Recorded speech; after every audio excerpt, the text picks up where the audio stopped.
While reading the book Rule by Secrecy, I came across mention of an ancient and possibly man-made wall buried some 7 stories below the town of Rockwall, Texas.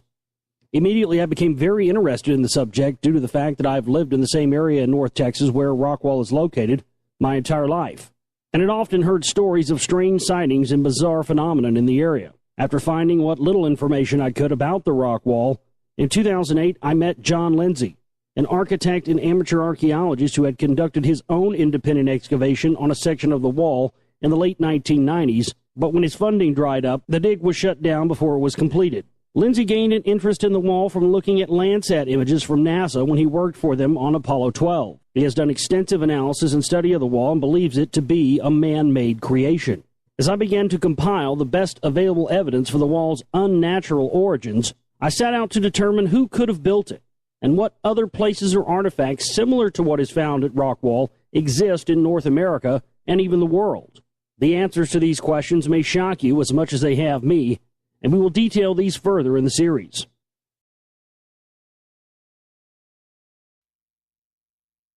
The city of Rockwall, Texas is a suburb of Dallas and sits not only on the wall itself, but also on the smallest and one of the wealthiest counties in the state. The National Road of the Republic of Texas, or the Military Road as it was called, was surveyed and constructed in the mid-1840s, and it ran through the area that would later become Rockwall County, running northeast from the Red River to near the site of present-day Dallas. The cities of Rockwall and Heath were founded along this road. The state of Texas was admitted into the United States of America on December 29, 1845. In 1846, the area of Rockwall County was included in Henderson County, and when Kaufman County was formed in February 1848, the region became part of that county. Sterling Rex Barnes was the first person to settle in Rockwall County in 1846, according to Mercer Colony documents. His land was situated between the East Fork and the Military Road. He constructed a ferry on the East Fork of the Trinity River in 1848 and obtained a permit from the state of Texas to build a bridge across the river. Barnes was followed by other Mercer colonists, including Ephraim and John Oswell Heath in 1846, who built their cabin near the site of Barnes Bridge and called their community Black Hill, named for the infamous black waxy soil of the area. In 1848, Benjamin F. Boydston, Terry U. Wade, and Jared Stevens arrived, and all brought their families to the region to establish a farming community. Stevens, Boydston, and Wade were hoping to establish a trading post on the eastern shore of the East Fork of the Trinity River. Although friends, the 3 men were at odds among themselves, each declaring to be the first settler at the site and deserving to have the future town named for themselves. In 1849, James Truitt settled 2 miles north of Rockwall and established a community called Locust Grove. And after living in a makeshift cabin for a few years, in 1851, Terry Utley Wade and his family began building a permanent house on the east side of the East Fork of the Trinity River Valley near the western edge of the present site of the Rockwall Square. In the process of digging the homestead water well, Mr. Wade hit a stone formation. Further digging and investigation discovered a rock wall below the surface. The wall ran an extended length across Wade's property and that of his neighbors. Barnes and Heath, the first 2 settlers, were both Freemasons and recognized the building style as the work of stonemasons, and their immediate reaction upon seeing the wall was that it was a remnant of a lost civilization. Thus, this was where the idea first had its genesis. They decided that fact meant that none of them were actually the first settler of the area, and instead of naming their new settlement after themselves, they named it for the rock wall, resolving their differences. On April 17, 1854, Elijah Elgin donated 40 acres of his land to establish a town at the site, centrally located in the panhandle of Kaufman County. This community became known as Rockwall. The following is information gathered from Mary Patty Gibson, granddaughter of T.U. Wade. She described the additional digging her grandfather and other men did at the home site. In this description were cubicles or rooms constructed of stone which you could walk through and would reach a corridor which seemed to run in a direction into the hill that the town square sits above. She told of an incident in 1906 of 2 unidentified men digging out the corridor which had apparently been filled with erosion. Their intent was to reach a room or cavity under the town which would be full of gold, apparently derived in part from Indian legend. The ceiling of the corridor had steep slopes, described as a Gothic-type arched ceiling, much like what the Mayans built, and the further into the corridor the 2 men excavated, the steeper the slope of the ceiling became.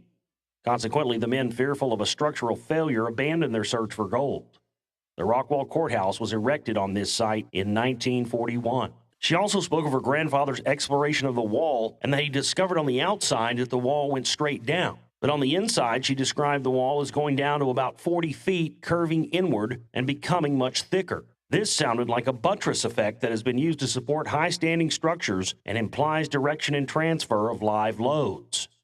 Additional information provided by the daughter of the late Mr. DeWeese, an early settler of Rockwall, described a doorway with a diagonal-shaped stone in the wall at the Wade residence on Highway 66. This portion of the wall was open to visitors from 1936 until the late 1940s and was consequently backfilled, supposedly because of dangerous structural conditions.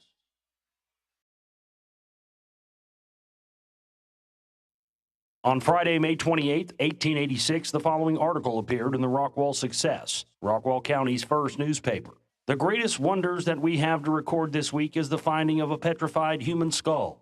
While at work last Saturday, Ben Burton unearthed with his plow a gigantic skull, fully as large as a half bushel. The staring sockets wherein the eyeballs once rolled were as large as a half-gallon cup. Some few of the jaw teeth still remained. This goes to prove that this county was once inhabited by a race of people that would be wonderful to look at now. Dr. Wiggins thinks it is the skull of some antediluvian giant that would have weighed at least 1,000 pounds. Anyone wishing to see this mammoth skull can do so by calling at the Success office. As Mr. Burton says, he will leave it there for inspection. Signed, Sam Slick. The dateline was Buffalo, a small community south of Rockwall, believed to now be a part of Heath. A week later, on June 4th, a follow-up appeared again, dateline Buffalo, entitled The Mystery Solved. The Rockwall is Human Handiwork. Wonders will never cease. Immediately after it was generally known that Mr. J.B. Burton had found the gigantic petrified skull, a large crowd collected and set about making an examination of the surrounding ground. Spades, picks, and axes were plentiful and in use. Mr. W.R. Greer might have been seen pounding the ground with a huge hammer and intently listening after each successive blow when he was heard to call out, "This way, boys." There was a general rush to his position. "Listen, boys," said Greer as he brought the hammer down with a heavy thump on a large flat rock. To the astonishment of all, the hammer slipped from Greer's hands and after a short interval was heard to strike something below that had the clear, distinct ring of metal.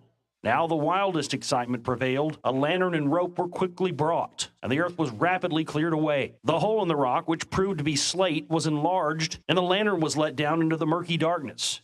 At last, Mr. Burton, Greer, and J.B. Steger volunteered to descend and explore the mystery. The cavity proved to be a chamber about 60 by 100 feet square and 40 feet from the floor to the slate roof through which they had effected an entrance. This roof was supported on pillars of black marble, whose polished sides glittered in the lamplight and made one think of the Orient. This underground palace will undoubtedly astonish the world when thoroughly explored. In one corner stands a large iron chest, supposed to be full of gold or valuables, which was so heavy as to baffle all efforts to remove it.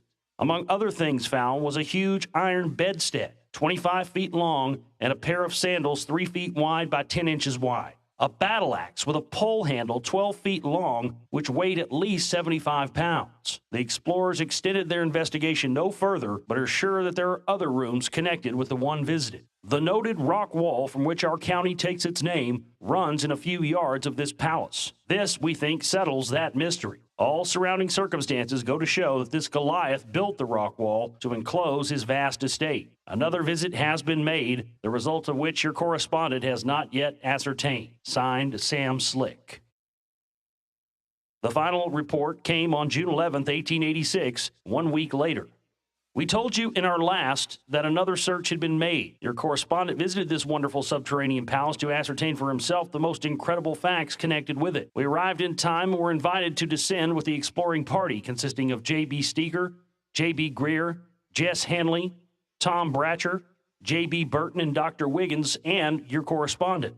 We at once began examining the walls and found on the north side a huge iron door which yielded to our efforts, assisted by a crowbar and a sledgehammer.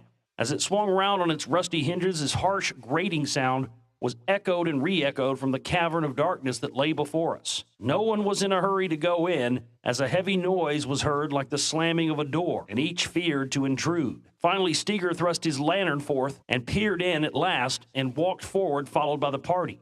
Mr. Editor, I have read of unearthing buried cities and of the mysterious things found in them, but never did I dream of seeing what we did that day. Tom Bratcher's eyes could have been snared off with a grapevine. Dr. Wiggins, Greer, and Steger and Hanley gazed in awe at what met their sight. A huge iron kettle swung near the floor. It would hold at least 1,000 gallons.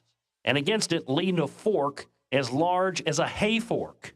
You can better imagine our consternation when I tell you what we saw in that kettle: a mass of bones and grinning, staring skulls. Dr. Wiggins touched one with his cane, and it fell into dust. There is no doubt that the ancient Goliath, whose residence this was a fierce cannibal. But may I be delivered from what we next encountered. In the center of the hall, we found an iron trap door, which our combined strength at last raised, when from out of the Stygian darkness there flapped screaming a huge bird with eyes like Poe's Nevermore Raven. In a dismal, half-human voice, in grating screeches, the great bird seemed to cry, "Get out of here! Get out of here!" It was needless to say that in mad terror we hastily obeyed. As the bird, blinded by the light, flew from wall to wall, we quickly reached the platform, whence we were hastily drawn to the open air. Steger, Greer, and Bratcher fainted, and Dr. Wiggins was so unnerved that he could do nothing for them. They were resuscitated by throwing cold water into their faces. Bratcher said he would not have fainted if it had not been for when they opened the trap door, he smelled something like yarn socks. Signed, Sam Slick. These reports have been largely dismissed by most Rockwall researchers as satire due to the author using the pen name Sam Slick. Sam Slick was a pseudonym for a Canadian satirical writer popular in both Canada and the United States in the 1800s. After researching this Sam Slick character, a couple of things came to my attention that completely destroy the Sam Slick theory. Sam Slick, whose real name was Thomas Chandler Halliburton, a politician, judge, and author in the British colony of Nova Scotia, did not publish his writings in newspapers, but in books that were distributed in the U.S. and Canada. Not to mention, these articles were published 1 week apart from each other, making it impossible for anyone in Canada to send writings in a week to Texas in 1886. But even these points are made irrelevant by the fact that Sam Slick, a.k.a. Thomas Chandler Halliburton, died in 1865, making it impossible for him to have written satirical tall tales of giant skeletons being found near Rockwall in 1886. I also searched for other examples of satire in old newspapers from that era that printed similar wild and outlandish tales as has been suggested these reports were, and could not find one.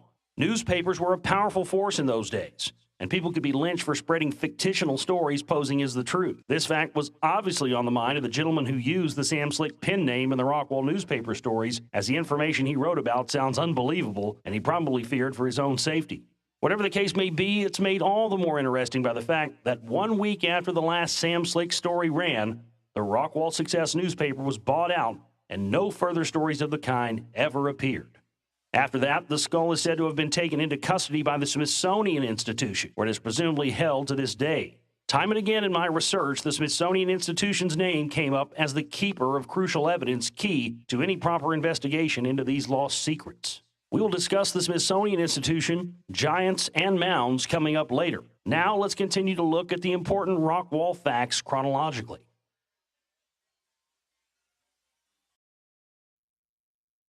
In 1901, Dr. Robert T. Hill, a Texas geologist, published an article about the Rockwall and classified them as clastic sand dikes and a part of the Balcones fault system. In 1909, Sidney Page published an article in Science magazine entitled "The Rockwall of Rockwall, Texas." He stated, quote, "The writer was able during the past winter to spend a few days investigating this supposed historic structure. It proves to be not a wall, but a number of disconnected sandstone dikes, strictly speaking, not surrounding the town, but trending in many directions." In 1925, world-famous archaeologist Count Byron de Prorock was brought to Rockwall to examine the structure. De Prorock stated that he had only seen stones like these one other place in the world, in Carthage in North Africa, an ancient Phoenician Canaanite city.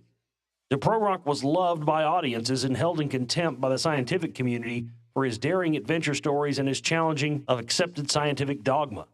In 1927, hot on the heels of de Prorock's comments on the rock wall, the Smithsonian Institute sent 2 scientists to examine the wall by the names of L.W. Stevenson and J.W. Fuchs. Stevenson and Fuchs deemed it to be a natural formation, and their verdict, made in 1927, mind you, stands to this day in the realms of scientific opinion. In 1933, a map was prepared by Martin Kelsey and Harold Denton with the aid of J.S. Mason, Rockwall County surveyor, of all the discovered outcroppings thought to be the wall at that time. There were 11 known outcroppings, and these so-called outcroppings were believed at the time to be above-ground visible parts of the wall and were the sites that the aforementioned scientists based their opinion of the wall being natural on. And right here is where we start to see holes in those opinions. When we enter the latitude and longitude of these so-called outcroppings into Google Earth and overlay John Lindsay's map, we can clearly see that these outcroppings do not occur on the actual wall itself, but fall inside the perimeter of the wall structure. This leads us to the conclusion that we are dealing with two different types of phenomenon here, and either by accident or by design, the two are being jumbled together, creating confusion as to what is really the wall and what isn't. Since, according to official records, we know that there were not any major excavations done at the rock wall until 1936, when it was put on display to the public at the site of the old Wade farm, and we've established that the wall is buried deep underground, then the opinion that these scientists from the Smithsonian and other institutions established is obviously being based on flawed data. This is why I believe there is so much confusion on the part of interested parties who believe they can just come to Rockwall and see the wall. We have a set-in-stone scientific opinion on the wall that was established in 1927, an opinion that was not given from an observance of an archaeological excavation, but from these so-called outcroppings outlined in the 1933 survey. And these may or may not be the actual wall itself. And this opinion has gone unchallenged by the mainstream of science and academia ever since, despite the huge advancements in technology that could prove otherwise. This is one of the major goals of this film series. I hope to force a new examination of the rock wall phenomenon based on the research data and new understandings we now have attained since 1927. In 1936, coinciding with the Texas State Centennial, a section of the wall is excavated and opened for viewers for a small admittance fee. The attraction is owned by R.F. Canup. In the first few months, the attraction averaged 70 visitors per day. In the late 1940s, a state geologist pressured the Texas Historical Commission to close Mr. Canup's 10 cents a look exhibit on Highway 66 because Mr. Canup advertised the section of the wall as a part of a prehistoric buried city. The geologist maintained that this was a fraud being foisted on the public. Mr. Canup later cited structural instability as the reason for closing and backfilling the site, but we know this was not the actual reason. In 1949, a Mr. Sanders of Fort Worth conducts an excavation on property near what is now FM 549 and Cornelius Road. The rocks in this excavation average 12 to 14 inches thick. Interestingly, no one has ever been able to track down any trace of Mr. Sanders, but we do have these photos of his excavation. In 1950, Dr. James L. Glenn, a local doctor who was fascinated with the wall and discovered this artifact in a ravine near the wall, believed it to be a representation of the Mayan god Quetzalcoatl. Published in an essay, photographic essay on the system of rock walls at Rockwall, Texas, among his observations, Glenn states, quote, "The fact that there is a natural fault here does not preclude the construction of other walls by a prehistoric race within the same region." Here he is implying two different types of phenomena. In 1959, Dr. John T. Lonsdale denounces Dr. Hill from the University of Texas's claim from 1901 by asserting that the Balcones fault has not been traced with any significance beyond the Hill County, and that no known fault system runs through Rockwall County. In 1976, the rock wall is excavated under the direction of the county on land located near present-day FM 549 and Cornelius Road, the same site where Mr. Sanders had excavated in 1949. The excavation is open to the public, and hundreds of school children visit the wall. Also, in 1976, to commemorate the Texas Sesquicentennial, this makeshift model of the wall was constructed in front of the Rockwall Courthouse, where it sits to this day. It is comprised of stones taken from the 76 dig. In 1979, Dr. Kenneth Shar of the University of Texas at Arlington and his students exposed two walls for study. Shar concluded that both of the sections he examined were natural formations, but does not rule out the possibility that another portion could be man-made. No further excavations were presumably done until John Lindsay's dig in the late 1990s. It becomes abundantly clear when one examines the physical evidence that what we are dealing with in Rockwall is two distinctly different types of phenomenon that are being lumped together as the same thing in order to keep any real headway from being made in terms of an honest investigation. We will get into more details about the wall itself later, but now I'd like to move on to where I began in my research for this film. Once I had established that we are no doubt dealing with two different types of phenomenon at the rock wall, one natural and one made by someone, I began to search for who could have built it and search for other evidence of this stuff in the United States. Ancient builders, prehistoric races, ancient civilizations, etc. I started by investigating more into the reports of giant remains being found and discovered many more reports of these giant skeletons being found in the United States, particularly near mounds or other structures. I started to see a striking correlation between the reports from the Rockwall area and the reports from other states all around the country, many that ended with the remains being taken away, never to be seen or heard from again, in many cases by the Smithsonian. Since I had heard stories about mounds in Rockwall County and have always been puzzled by the strange and dramatic elevation changes in Rockwall, which are very uncommon in this area, as well as finding out that the location called Buffalo from the news reports of giants was also called Black Hill before that because of the huge black mounds of dirt found there, which now presumably lie under the town of Heath.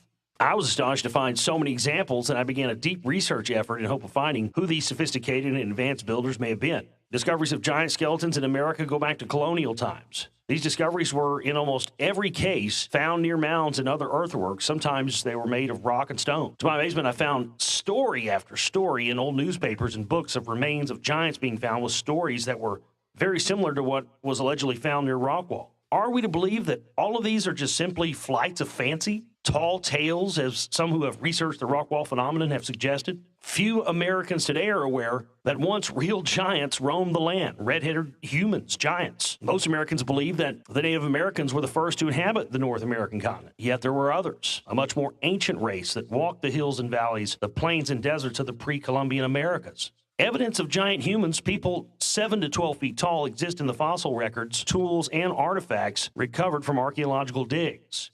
Giant skeletal remains have awed and sometimes frightened researchers and explorers as far back as the 16th century. Some present-day Native American tribes still recite legends of the giants and how their ancestors fought wars against them when they arrived in North America only to find the giants already here. Others, like the Aztecs and Mayas, record their encounters with a race of giants to the north when they ventured out on expeditions. Here are some, but certainly not all, of the examples of reports of giant remains found in America.